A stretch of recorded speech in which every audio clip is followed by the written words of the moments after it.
Prenez une Volkswagen Passat Break, rehaussez-la de 28 mm et rajoutez des arches de roue en plastique noir peint. N'oubliez pas quelques touches baroudeurs avec un sabot métallisé, des jantes spécifiques et d'autres détails chromés. Voilà une recette qu'on connaît depuis longtemps et qui sied plutôt bien à la dernière Passat, même dans un coloris aussi inhabituel que celui de notre modèle d'essai. On retrouve l'habitacle de la Passat Break normale, dont les mensurations offrent toujours un maximum de volume intérieur, malgré la transmission intégrale qui nécessite un plancher relativement haut. La finition est irréprochable à ce niveau. Les passagers arrière ne manqueront pas d'espace ni à la tête ni aux genoux et surtout, le coffre peut engloutir des montagnes de bagages. Jusqu'à 1769 litres si vous rabattez la banquette arrière. C'est-à-dire beaucoup plus que sur un SUV familial du format Volkswagen Tiguan ou du Nissan Qashqai. Le Passat Alltrack n'est disponible qu'en 4 roues motrices, avec deux variantes du 4 cylindres 2 litres TDI 150 et 190 chevaux.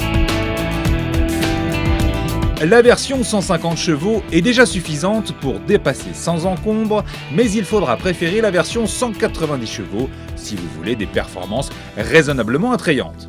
Avec la transmission intégrale, ce grand break familial pèse quand même son poids et ça se sent sur les relances. Calibré pour le confort, l'engin régale par la douceur de son amortissement et la quiétude à bord, même si on pouvait rêver d'un diesel encore plus discret en phase d'accélération.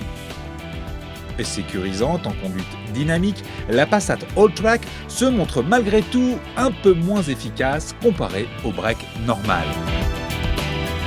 Mais le centre de gravité plus haut autorise en contrepartie quelques aventures extra-urbaines sans problème, à condition de ne pas avoir les yeux plus gros que le ventre. Vous pourrez aller aussi loin dans le hors-piste qu'avec un crossover familial classique, et il y a même un mode off-road qui modifie sur demande le fonctionnement de la transmission Haldex. Très utile par exemple si vous avez une grosse pente en terre à escalader. Seul gros reproche à formuler à l'encontre de la Passat Alltrack, sa consommation qui dépasse souvent les 8 litres pour 100 km en utilisation normale, même en version 150 chevaux.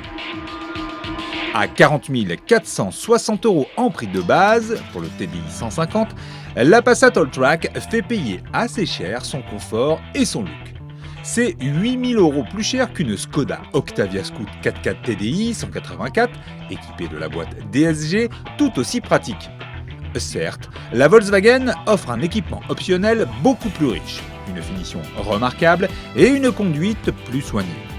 Peut-être faut-il plutôt la considérer comme une alternative plus rationnelle à l'Audi A4 Allroad ou même aux grands SUV comme le Touareg ou le Kia Sorento, à condition de ne pas nécessiter 7 places à bord dans ce dernier cas.